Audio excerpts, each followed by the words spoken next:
Hello, everybody, and welcome to an Arkham Town Hall that I'm joined by Beard and Daniel from Quick Learner. How's it going, everybody? Yo, It's pretty good. Cold. I hear it's very cold. It's cold here too. I think it's a cold day on Earth, which is great because we're gonna have some hot takes as chat has requested. This is an Arkham Town Hall where we're gonna be talking about the new format of releases. Kind of just like hypothesizing what we would like to see, what we wouldn't like to see, any preliminary thoughts we might have, because the reality is we haven't played with any of this stuff, so we don't really know exactly how we feel about them yet. We're doing this in the town hall format where we're going to have chat with us as well, so we're going to be bouncing off some chat vibes here. If they want to add points or ask questions, we'll definitely be here to let them share all that stuff. But this is going to be a nice little fun video where I get to talk about Arkham with two great people, so it's going to be a good time. Daniel, chat just gave you the first player token, so I'm actually going to throw this to you to start. No pressure, but Okay. I can ask a question, so I don't just throw you in. But is there, of this new release format, is there a product that you are most interested in of the 5 that they announced? Okay. Yeah, I'm interested. So interested, I'm going to define as like I am curious about because it's new, and that is the deck building expansion. Is that what they called it? The thing Yeah. that is not the existing investigator expansion with investigators all the time. Like they said, maybe they'll have them, but maybe it's going to be something really neat where they can design some more thematic or mechanically interesting sets. I mean, maybe it could go with either of these products, but I bet this is how we're going to get Bless or Curse back, right? Mm-hmm. I mean, that just seems natural to have, look, here's some Bless and Curse things going on. We're not going to revisit this until we, either rotate this one out or whatever else, but it allows them to design without having to worry about, gosh, we need some other cards in here that support the investigators in the box or the card pool in general. They can just say, look, if you love Bless Curse, here it is. If there's no Bless Curse stuff that you're interested in, then don't buy this, it won't matter. So that seems really cool. Yeah, I think something that you've said in the past, Beard, and I've come to agree with you on, is the Hemlock Vale in particular feels very, like, jumbled, right? Like, there's a lot of different archetypes that are kind of just all competing for space in that box, and it probably would have been nicer if they had, like, instead of just having, like, Kohaku and Bless Curse, Kohaku could have just been released as a Mystic Investigator in this like, Blurse pack. Yeah, or have like Kate Winthrop and a weird science pack, which doesn't necessarily have to be all cards she can use, but just science-themed cards for all classes. Yeah, I'm very curious, because they said in the announcement article, which they didn't say during the live stream, was that these deck building boxes don't usually contain investigators, which to me implies that there's a chance that it could. Which would be really neat, right? Where it's just like, here's a small package of cards with an investigator that goes with a theme. But I'm also curious if they always stick to a theme, or if they would also just be like, here are cards that we want to release into the world for all of you. Could be. That is odd that they use usually, though, for a product that hasn't been introduced yet, though. Yeah. Yeah. I think that the designers and Fantasy Flight right now are in a battle of tempering expectations, where everything they say right now comes with a don't worry, don't freak out, like, but this is what's happening. And I think we know why that's happening, like why they seem inclined that they need to do that. They're very perceptive of the community, and for the most part, there hasn't been a lot of positivity regarding this change. It does confuse me a bit because we're still getting like a healthy amount of content, and there's plenty more to come. So from me not involving myself in the drama too much, it looks like a kid complaining that their sandwich was cut into squares instead of triangles. And like, I understand and respect the sentiment that, because so for people who don't know, I'll see if I remember to link the video to the article, but campaign expansions are changing.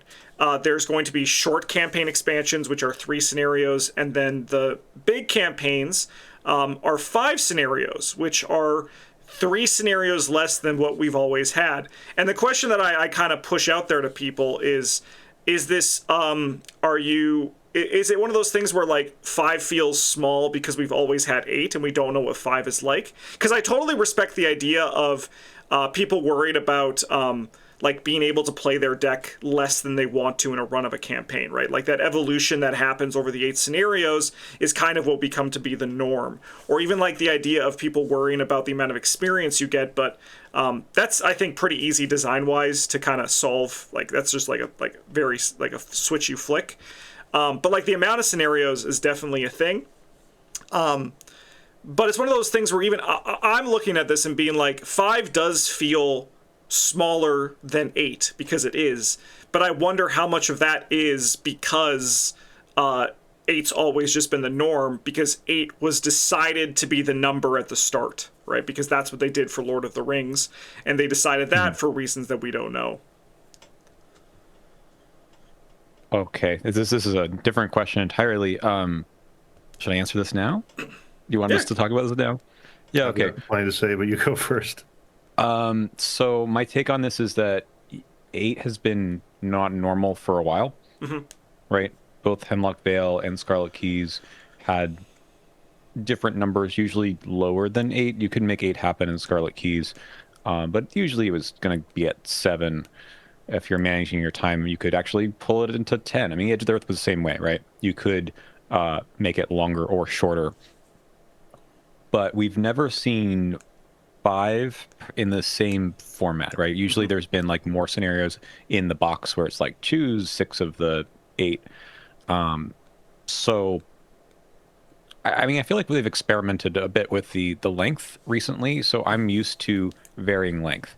But 5 wasn't one of those things that happened very much. So I've never seen 5. Maybe they're going to make 5 palatable to those that are used to 7 to 8, but it feels like it's on the lower end, and I wish that they had not made that jump from 8 or 7 all the way down to 5 quite yet, and maybe left themselves more open to it could be anywhere between 5 and 7 or 8, and let them figure out what makes the most sense for the campaign they're designing, instead of locking us into 5, maybe 6. Yeah. In the announcement article, they said the small boxes were primarily going to be 3 scenarios, but they said there could be some wiggle room. They didn't say that for the big box scenario in the article, but Duke implied it in the stream where he was like, this is like not set in stone. This is just the expectation, right? Because I do agree, it is a pretty big jump all the way. Like I think a lot of people, because our brains are weird with numbers and stuff like that, 6 would feel comfortable. Everyone would be like, I could take 6, you know? Like even Fen in chat, a 6 with 2 episodes, each part of it a traditional 3-act structure, right? Like that is a thing that we're kind of used to because we like to like put shapes to things. I see 5 and I'm like, oh, that's like a 5-act play, you know, like those have existed as well. So like that's how my brain even kind of like tries to like make sense of it. But the thing that I don't want to jump on Beard's toes here. So actually, before I say this, Beard, I'll throw this to you. I'll let you can share some of your thoughts here. Okay, it's, I think, more narratively driven than people think it might be. Because a lot of stories, especially in early Arkham, were very stretched to make it fit 8 scenarios. And if the story you want to tell only needs 5, then even going up to 6 is going to feel awkward. So as long as it feels like a complete cohesive story at 5 scenarios, I personally am not going to mind, and I hope others don't. I agree with that. Yeah.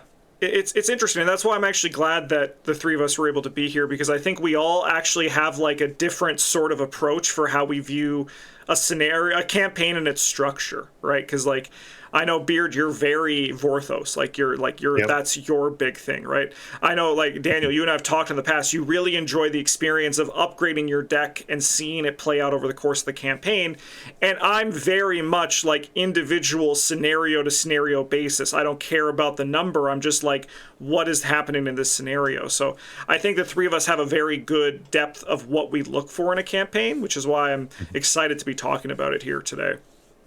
So Hemlock Vale, I think, is super interesting to talk about because to me, it doesn't feel like it was only 6. It felt like it was longer, and part of that was the preludes, part of it was a lot of stuff happening in between with the reading, and then there was the extra scenarios. There's like the mini scenario that's a prelude, but not really a prelude, and then there's ones that you just don't play because it's your playthrough is only pick 3. But it was a really nice structure where it said, here's 3 days, here's a day scenario, here's a night scenario, and it makes perfect sense. Like, I don't think you can shave off anything to make that story happen the way that it did. I don't think you can add anything, right? 6 was perfect. So I like that narratively 5 makes sense. It can make sense, and so can 3. But I don't see why 6 or 7 couldn't. To me, I'm a little bewildered by them saying, Chapter 2, this is what we're aiming for, without... I mean, no one announced 6 for Hemlock Vale. No one announced 10 for Edge of the Earth, or however many that you end up getting in Scarlet Keys, right? So, like, why tell us now? Why, like, sow these issues that come up? I think it's because, as I said earlier, they feel like they're trying to set expectations and temper reactions. Because as we see in chat, there's someone right now who is asking how much money FFG pays us to defend it, which is an unreasonable take to have, right? I think that's just like crazy talk. Where people who are like, I mean, like right now in this video, Daniel's even criticizing the choice of 5, right?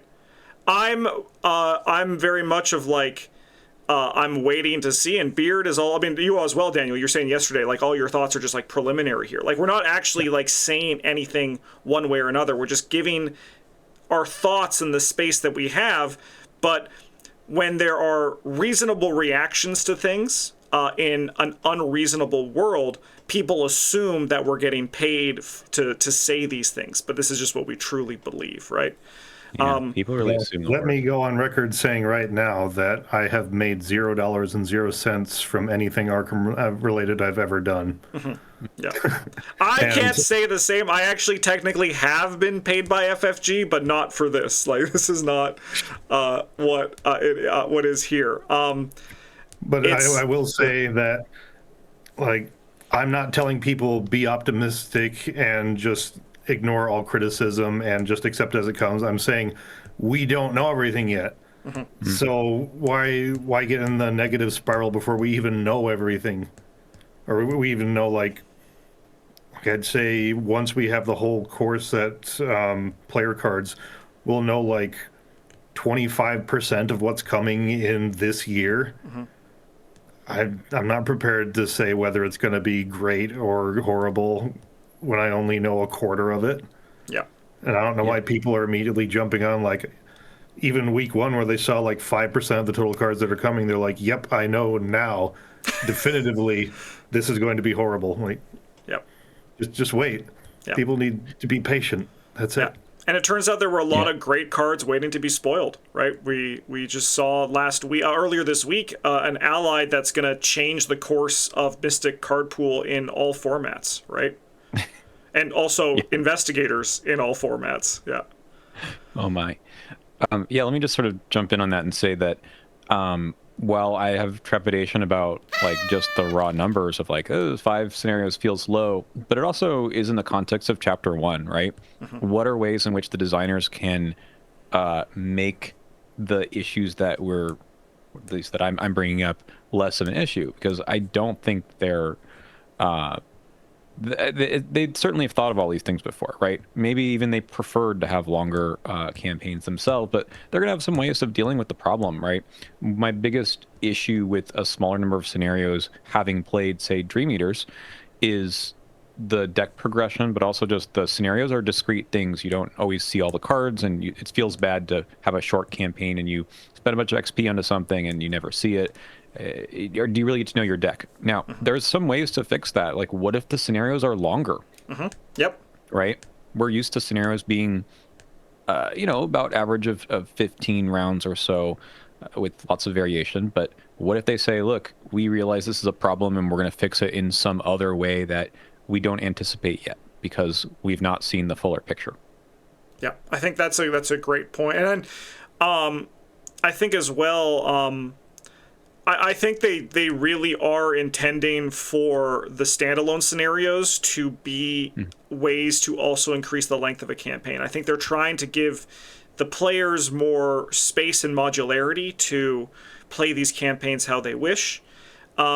The other thing I'm also very curious about is if these 5 scenario campaigns are truly 5 scenario campaigns, or if it is like Hemlock Vale, right, where it is there's like more than 5 scenarios in the box, but you only play 5 in the campaign, because that would certainly help, like maybe not the length of the campaign, but it would make, I think there is the idea that people feel like they're getting less for the same amount of money, which in all fairness, I understand the fear, but we haven't seen the prices of these boxes yet. I didn't see prices at all. Yeah. And another thing to consider is that a lot of these changes are probably not creative choices, but they're probably logistical choices. Because if you want to put out 4 products a year, you need to reduce development time as any way you can. And setting a cap on how many scenarios a campaign can be is going to help with that, because the dev time for a campaign isn't linear for the length of the campaign, it's exponential. So, like a 4 scenario campaign, or let's see, a 6 scenario campaign isn't going to take like an extra 50% of time that a 4 scenario campaign would. It's probably more like 2 to even 3 times as long, because there's more factors for every single step you have to go through and account for. Yeah. So giving themselves a limit of 5 is probably like not so much like limiting the players so much as saying like, we have to cap it at this so we can keep the ball rolling. Yeah, I think that's like sorry. Yeah, you go, Daniel. I was going to say, Beard, you're the guy here who has designed a bunch of campaigns.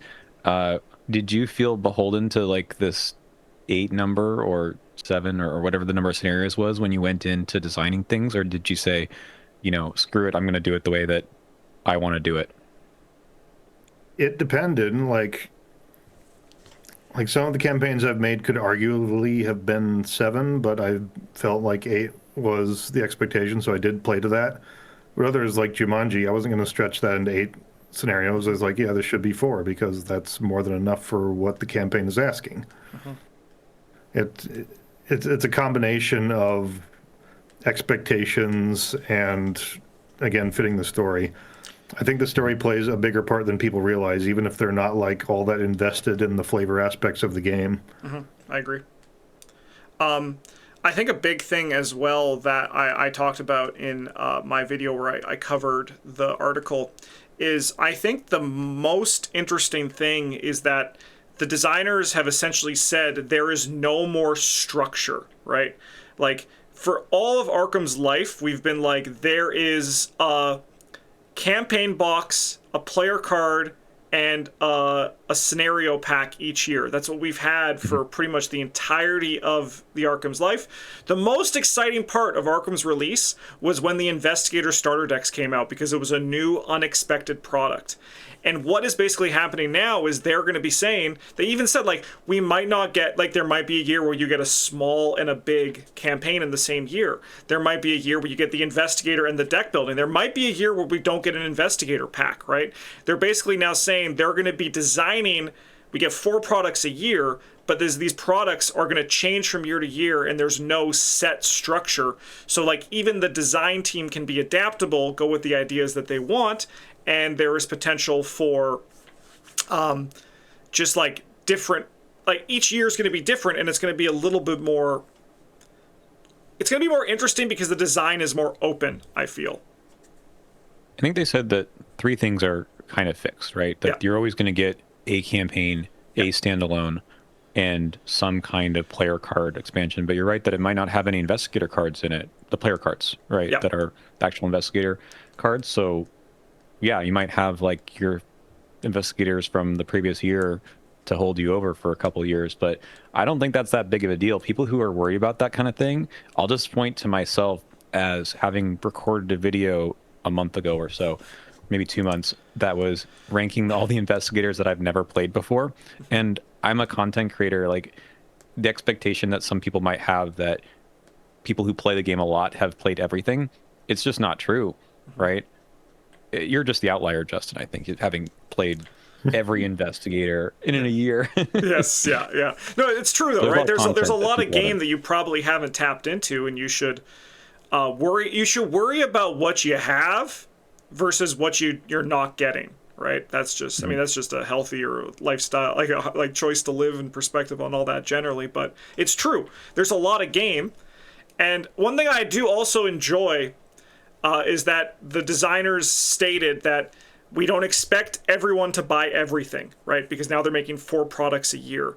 So you as a consumer can choose what you'd like to buy and what you don't like to buy. And maybe if they see, oh, these 3 scenario campaign boxes aren't selling to the extent that we were hoping to, they might adapt, right? Like, that's the thing, right? Like, this can just change as well as time goes, right? So if you are someone who thinks they're getting scammed because you're paying more for less, even though we don't know what the prices are, show that by just not buying it, as opposed to complaining about it and buying it anyway, right? Like, you put your money where your mouth is, right? And It'll take a while for them to change, but I agree that like some of this is feedback driven by feedback they've already had, right?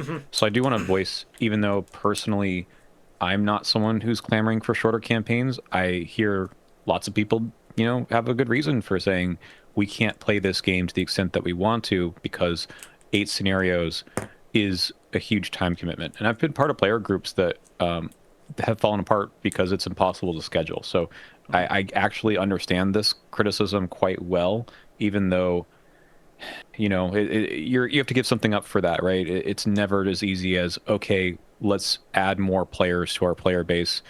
We're done. We did it. There's a lot more that goes into how do we accommodate everyone without alienating everyone at the same time. But I do think it's true that part of the decision was, hey, we can get more players who aren't going to commit to these huge campaigns, and maybe they'll love Arkham because of that. And then they're going to be like, we love Arkham, we want to play more Arkham. We'll buy the 5 scenario campaigns, and then maybe they'll say, we really want more than that. Please release 8 scenario campaigns again, because we'll do them.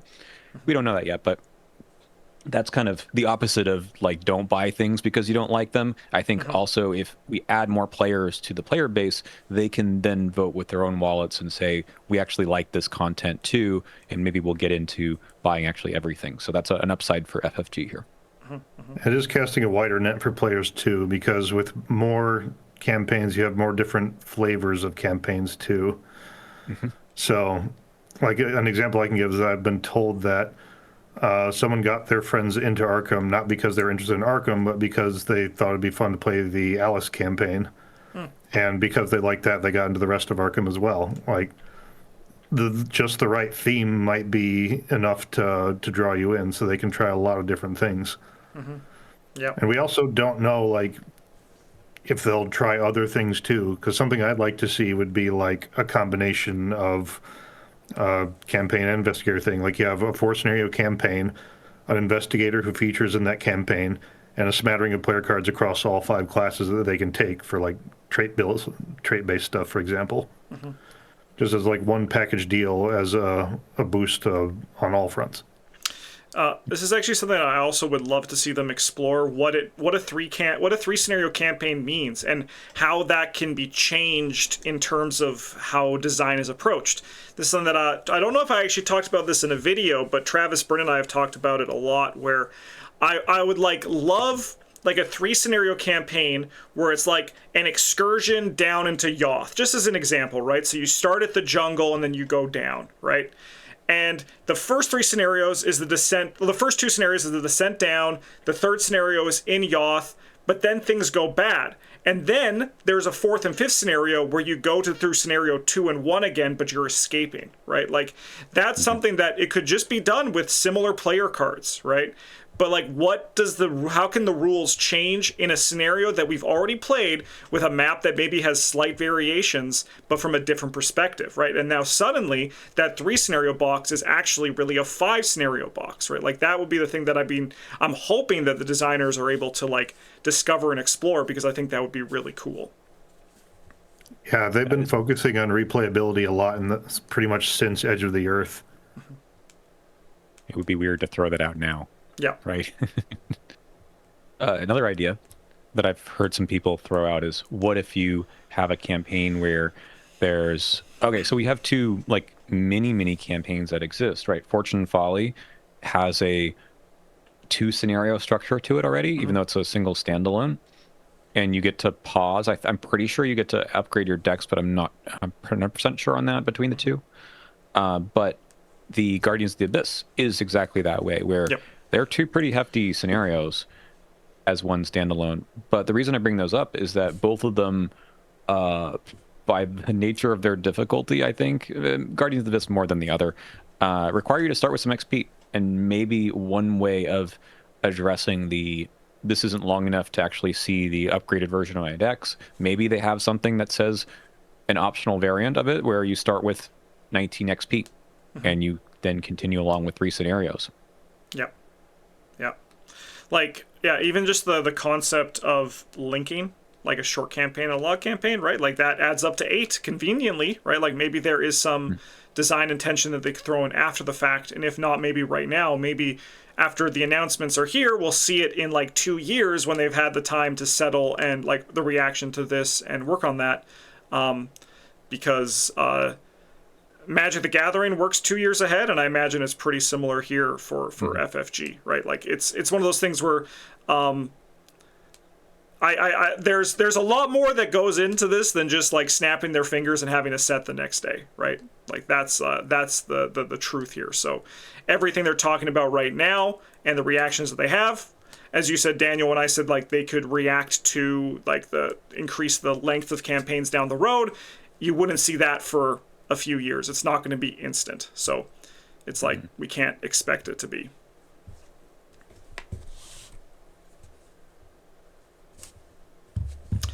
Okay. I can throw out this comment that I read that on Reddit, because I was fed a topic. While I'm avoiding Reddit right now, there was a question that someone asked that actually was very intriguing to me, where they asked if do we hypothesize that it's a 5 scenario campaign because that's what Marvel Champions has in their big box expansions. There are 5 villains that you go up against, and there's 5 scenarios in the box.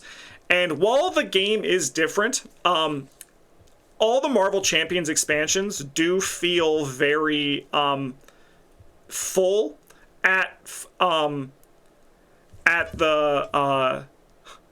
5 scenarios. Again, it is very different. I'm gonna actually get this comment on the screen, but I really enjoyed this person's comment here. So I'm not putting you on blast, person who commented this. I actually think this was a very good perspective, and it puts a lot of what I thought in here.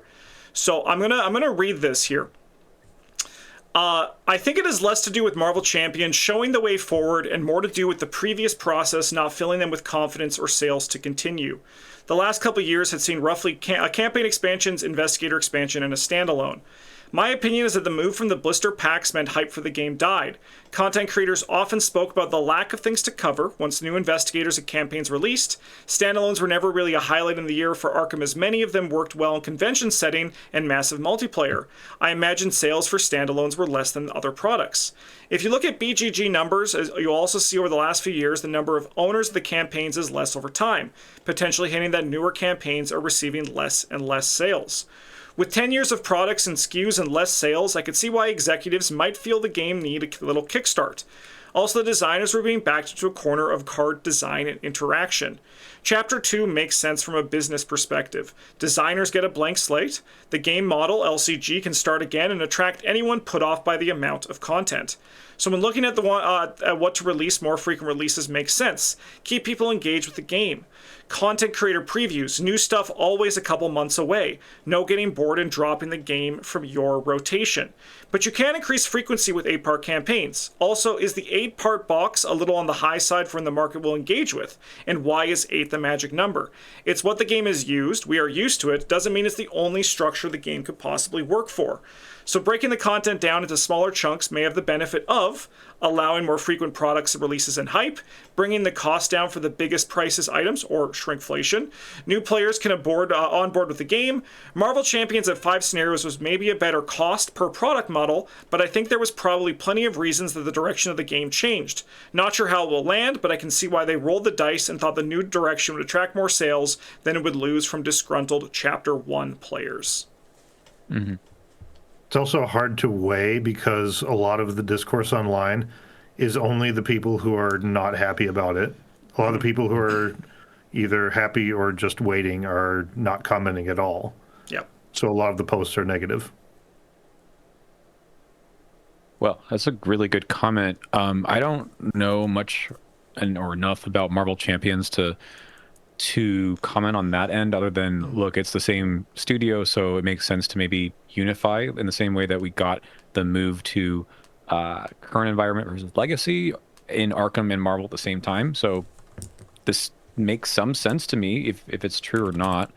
But yeah, from the business standpoint, this all makes sense. I totally get it. Mm-hmm. Maybe I don't have much to say about it because I kind of agree with all of this. Yes, yeah.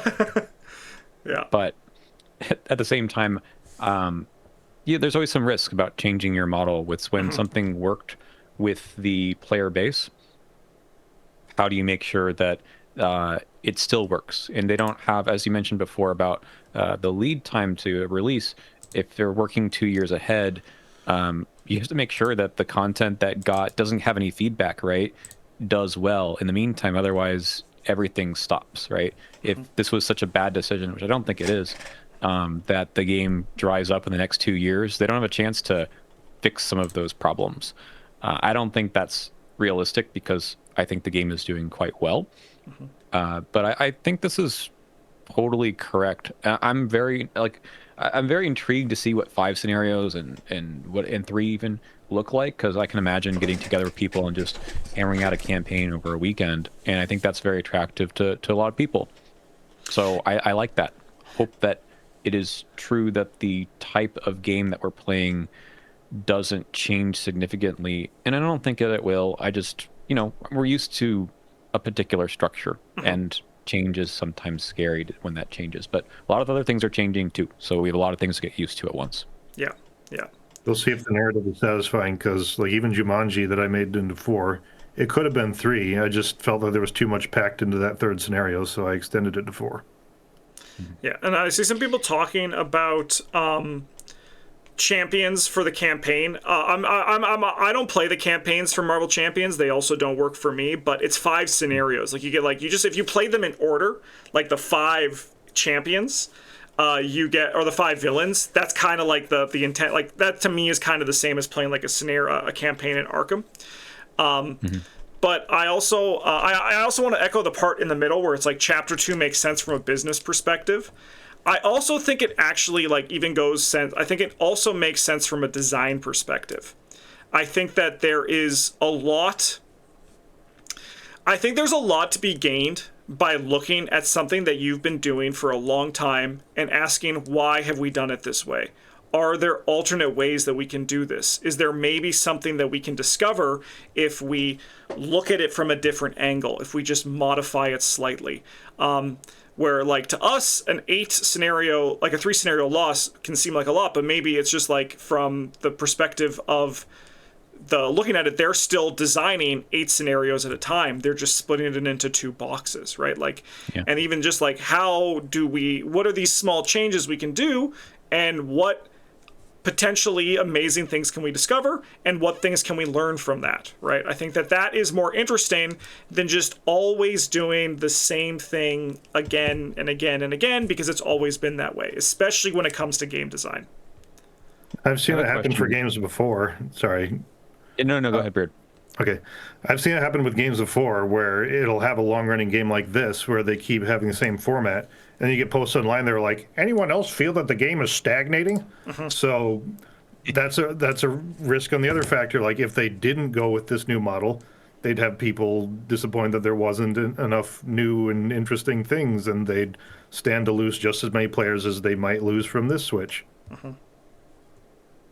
So I wanted to ask random business stuff that I have no head for. No, absolutely, you're right.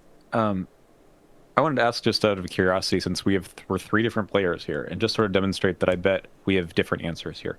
One of the issues about shorter campaigns versus longer ones that I've read about is some players say, I've had enough with my deck after 5, or even after 4. Like, I want to move on to a different investigator. And like I said earlier, it's sometimes hard to build decks for every investigator out there. You don't have time to run them through campaigns. At what point in the campaign, if ever, do you find that you are ready to move on to a different investigator or a different deck? I actually have a pretty good answer for this already. Yeah, go for it. So when I do a lot of testing for my own stuff, standalone scenarios especially, I test at 19 XP because it's kind of a mid-strength. And I find when the decks get really powerful, what scenario you're playing doesn't matter. You already have the tools in your deck to succeed no matter what it throws at you. So I think that mid-range of power is where I enjoy the game the most, where I have tools that can come out on top of the game in surprising ways, but I still have to account for what the game is going to give me. So I'd say around that scenario 4, scenario 5 mark is where I feel like I've had the most fun, and past that, either I haven't scaled with the game and it's going to stomp me down, or I have outscaled the game and I don't care about what it gives me now. Mine is less in the tangible XP space, but more, mine is actually by scenarios, usually around like scenario 6. I'm like still having fun with my deck, but I'm kind of like thinking about the next one, if that makes sense, where I'm just like, I'm kind of just now like, I know people, there's people out there who love XP, right? So maybe it is, I don't have a number like where I hover around, but at a certain point I'm like, I don't want to upgrade anymore. Like, stop giving me XP, I'm done. Like, that's kind of the point. And it's usually around scenario 5, 6, maybe 7 if I'm playing a rogue or a mystic, yeah. Okay, so maybe we don't have different answers for this one. So mine actually is about 6 or 7, and the only spin I'm going to put on this is it actually depends more on the campaign and the scenarios I'm playing. I am feeling it less that I want to move on if the campaign has some great scenarios at the end, where I'm excited to see how does this deck do in this scenario. Depths of Yacht being one of those, right? I'm not like always trying to play for the secret 9th scenario of Forgotten Age. Like, it doesn't matter as much to me because that scenario is like not that exciting after you've done it. But Depth of Yacht is a fun scenario. You're testing your metal, and yeah, if you've got too much XP, maybe it's a snooze fest. But we've had some great runs of it. Justin, you and I had that really unexpectedly challenging run when our decks were otherwise very, very good.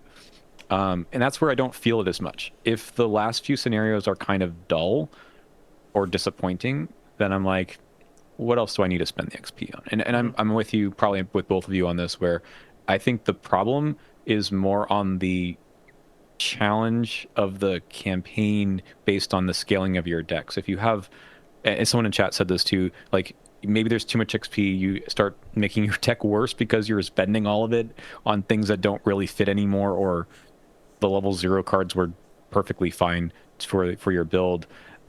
That's where I'm like, this isn't interesting anymore, and I'd like to move on to a new challenge. But it usually fits at about 6 or 7. And on that note, I really hope that Chapter 2 player cards clamp down on bonus experience on player cards, if not eliminate it entirely. I agree. It'd be nice. I'm still endlessly frustrated by people who have given me their final 80 XP decks for running through one of my campaigns that only gives like 40 max. Yeah. I mean, I do feel like we've seen a trend, at least in the player cards that have been spoiled in the core set, where things are slightly more expensive XP wise. Like there's the I think it's like the Elikos one, the Augur of Elikos or whatever it was called, the Clue investigating spell, where it feels a slightly overpriced at 3, right? But I think as we saw also with Sledgehammer, things are changing. You know, like that kind of stuff is different than it was before, which I think is exciting and kind of interesting to see here. Which is why all of this to me is, some of these changes feel wrong for Chapter 1 because we know what Chapter 1 looks for in terms of your deck's power and what the expectations are in the campaigns. But maybe Chapter 2 and a new design philosophy about what campaigns are, this will be totally fine. Well, and before we move on from campaign structure entirely, there was a lot of discourse in the PBG server yesterday about kind of superfluous scenarios where, like, even though they're official campaigns that people love, there's still scenarios that people could take or leave or even skip over. So is reducing the size of campaigns really going to hurt when pretty much every official campaign has scenarios that people don't want to play? Yeah, I think that's. I mean, I think there are. Some people who love them all, some people who can cut, but I think it just shows that sometimes maybe there's the perspective where the 8 number was the 8 number because it's always been the 8 number. You know, like maybe even like say for example, Into the Maelstrom. Like what if that had some more time because there was only 5 scenarios in Innsmouth, right? Like, what if the flashback for that one was like, it's like, oh, we don't have to solve this number in 8 scenarios, but instead it's like, we have Pit of Despair, then we get the 3 flashbacks in a row, and now we're like going to fight Dagon. You know, like, that could be something that could have been, with hindsight and looking back on the design, like maybe campaigns that we have would work there. Like, I think that some of them, like, even though I'm not a big fan personally of Circle Undone, I think that there was a reason for each scenario in the order that they happen in, right? But then I look at like Innsmouth or even like the Forgotten Age, and I'm like, yeah, I could cut this down. You know, like I don't need a repeat of the first 2 scenarios halfway through the campaign, right? So it's like one of those things where I think now that the 5 is here, looking back at old campaigns with that lens is a very interesting thing to think of yourself as a player, and then maybe it puts it into perspective of, in the theory that if there was less, the 5 scenarios that were there get more time, polish, energy, does that actually lead to a stronger campaign experience? Yeah, and again, it depends on narrative, because we have like all of Dunwich, for example, but they could have easily started the story by Armitage tell you Warren and Rice are gone, and so is the book. We need to go to Dunwich right now. And there goes the first 3 scenarios. Yep. It gets problematic if you only have 5 scenarios and 2 of those are a dud. Yes, that's a fair point, because then if you look at the math, a bigger percentage of the box is a dud. But the thing you have to remember for Arkham is that it's a dud most likely for you. In like the recent Arkham, I actually like look at a lot of stuff, and in the newer campaigns, there's less of a hive mind regarding thoughts on individual scenarios, where there's less of a thing where there are universal like bummer scenarios, right? Because like I think like even in, for example, Drowned City, which has a lot of mixed thoughts on it, I've never really seen a consistent pointing to what part of the campaign, like what scenarios people don't like. So I think it's one of those things where individually, yes, I think that's a fine, fair point. But I think for the entire like Arkham world as a whole, I think that argument does lose a lot of value. So I'll just be the broken record again and say, the balance between narrative and of the campaign and the narrative of your investigator itself, right? Because it's like some of what I said before is, deck building and mechanics, that feels very much like you need enough time to let all that happen. There's narrative of your investigator too, right? And having enough scenarios to progress, I think is important. I mean, in fact, Drowned City made that a key part of what the narrative was. Choosing the different tasks were supposed to add some backstory to who you were. And neat to see that develop over a larger number of scenarios too. And one other comment I have about the campaign length is that for the average players who are probably going to play more like my group, we can only get together like once every 2 to 3 weeks. Mm-hmm. So when the campaign is already spaced out that much, whether it's 5, 6, 7, 8 scenarios doesn't really factor as much. It's just another day that we finally get together and play. Yeah, I think that there. So you even said this as well earlier, Daniel. I think there was a lot of truth to the idea that 8 is just too long.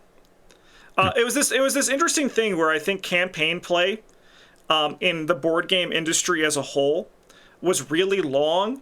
And then I think now the reaction is that, it should have probably be shorter. And I think a lot of campaign games that I've seen in other things are now tempering and like bringing down the length of their campaign play across the board. And I think that because when we saw like Gloomhaven and Frosthaven, like those are big boxes with a lot of stuff. Mm-hmm. Like Kingdom Death Monster came out at a very similar time, and that was also that's a gigantic game. You're like sitting down for like 25 sessions for that game, right? And then now like some of the newer games in the similar space are getting smaller. It's a big thing, actually. One of my big beefs with Earthborn Rangers is that like 20 sessions for a game is really good, and Arkham has always been on the shorter side for this. It's been 8, right? But maybe 5 is just following that trend of things shrinking down a little bit. What's going on with D&D? I don't play D&D at all, so I mean it's kind of similar. You have to have a group and you commit to doing something. Are those campaigns getting shorter too? So D&D doesn't really have like an end point. Like D&D is always kind of like it can go on forever, kind of in a way. I don't know about their official like campaign books because I haven't read one of those in a while. But there's a big thing about D&D where they say part of the game is organizing the players, right? And that's ultimately true even for like Arkham Horror and stuff like that. It is. I know a little bit because I do play D&D with friends. It depends a great deal on what you're doing in the game because, like Justin said, there are modules you can run, and it'll tell you that this is a campaign that has an endpoint or multiple sections, and it's for this level range of players. And when either you finish it or you hit that level and you feel like, well, we feel pretty satisfied with this, you just move on to something else. And if it's something original, where it's just somebody's original story that you're developing, there really is no end point. It's up to whoever's running the campaign, like if there's an end goal or if it's just we're going out there for adventure. Mm-hmm. According to Nick, official books have been more adventure anthologies and less big campaigns since the new rule set released, which makes sense. Smaller, bite-sized pieces to actually finish something as things go. Hey, I know that guy. Also, Jenny Barnes & Noble, yes, I have played Binding of Isaac. Thanks for asking.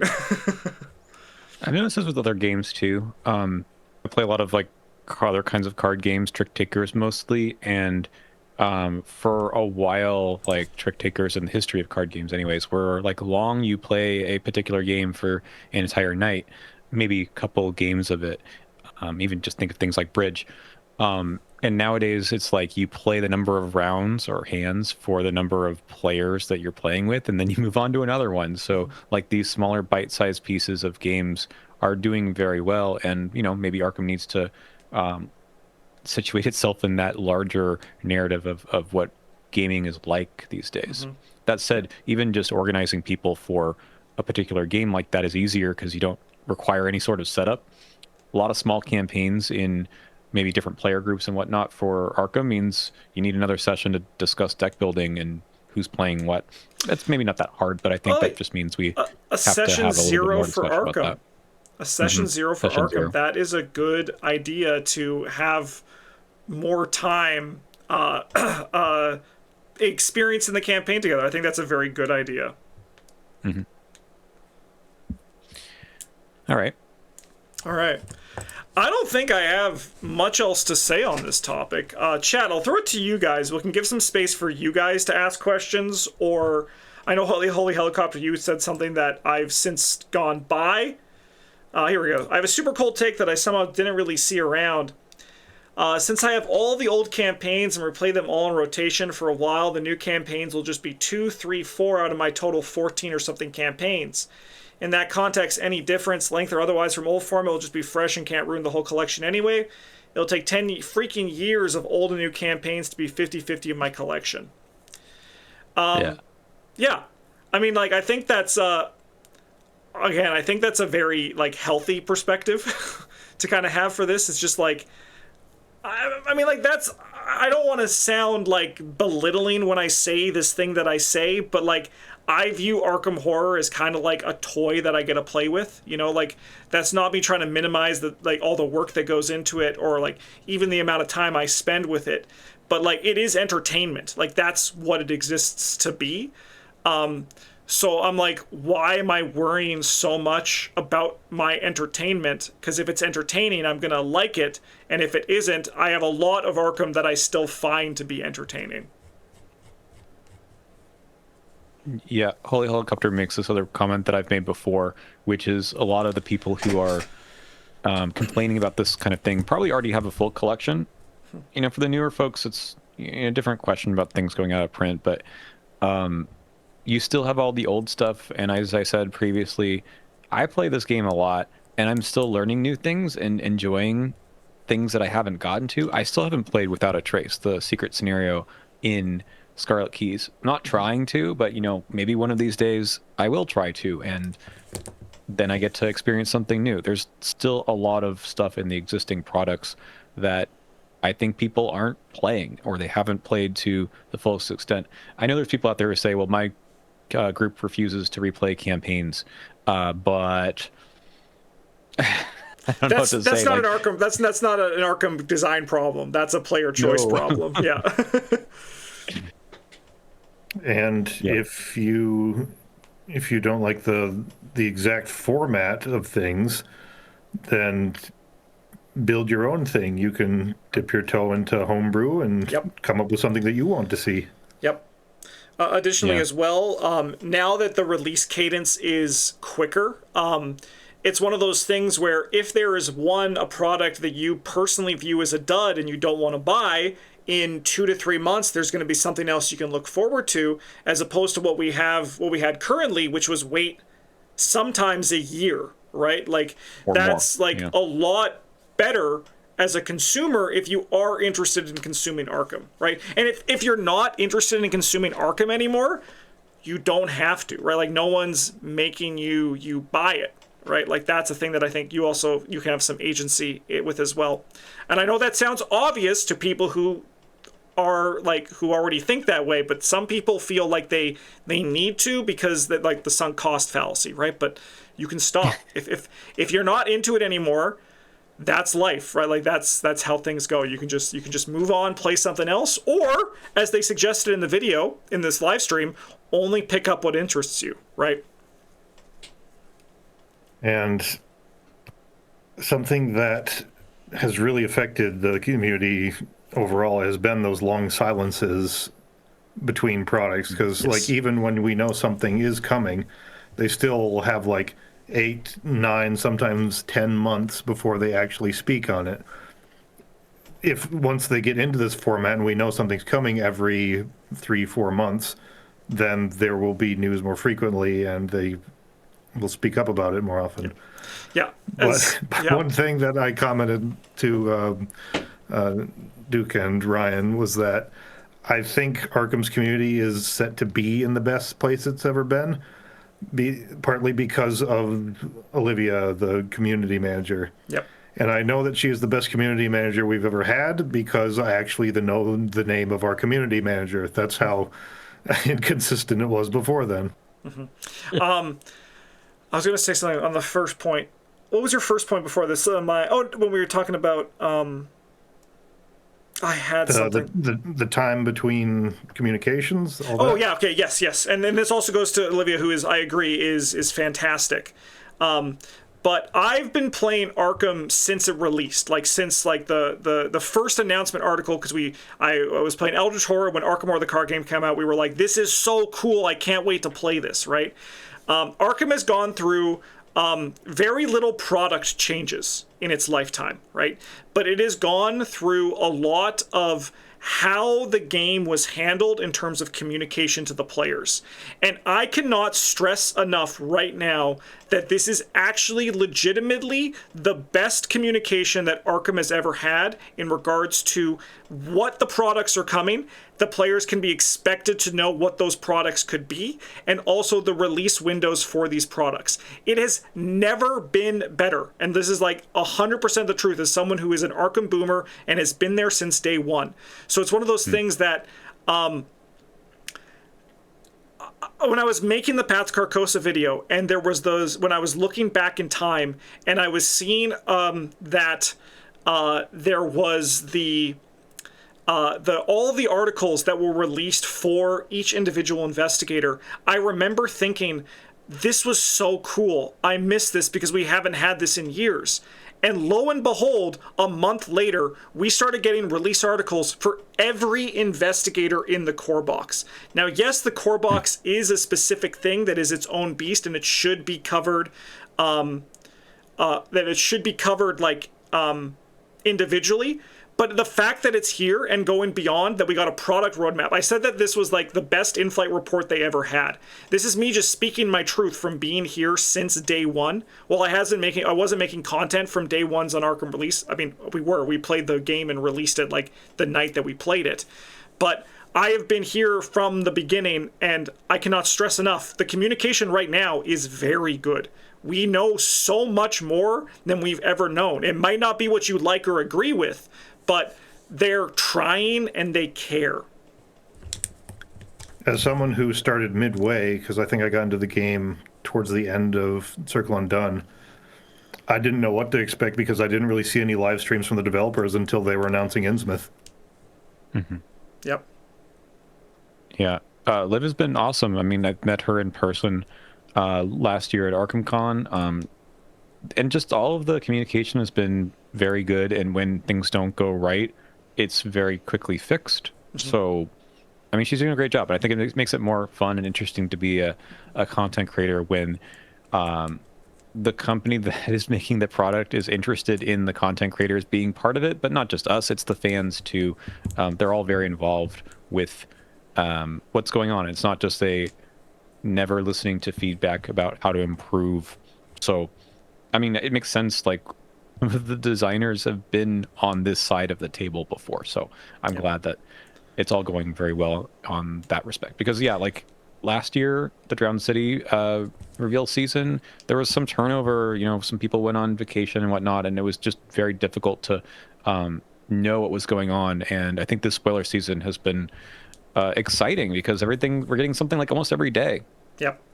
And it's also not ending. Like, we're about to go, they said in mid-February, we're about to enter the starter decks. And it's one of those things where I feel like I got like the monkey's paw, where I was like, I want to talk about Arkham more. I wish there was more content and like more releases at a faster schedule.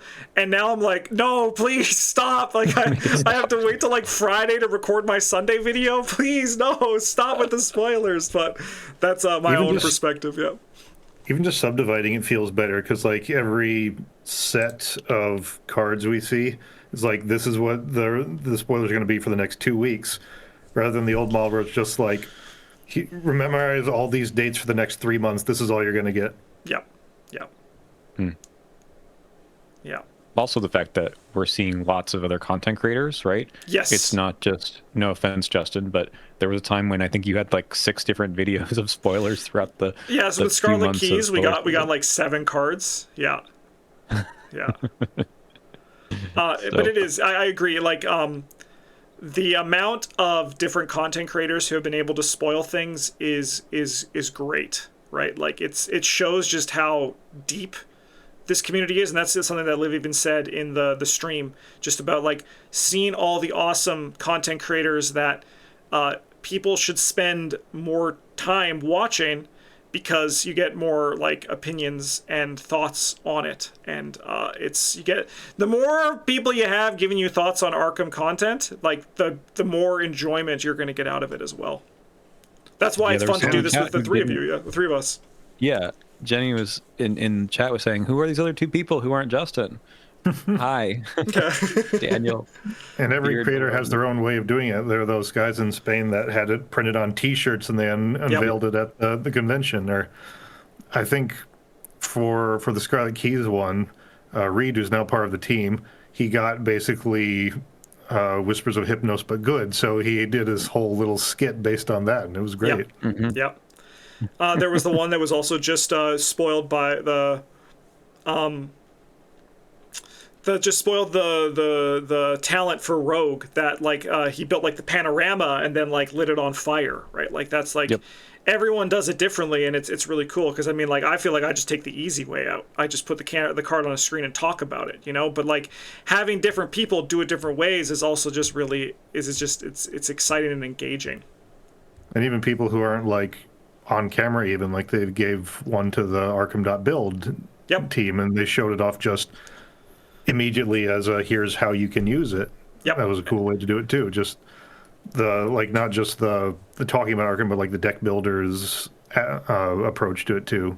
That was also with like your name. You could put in the title of the card. That was fun. My Justin's fingerprint kit. Yeah, I love that.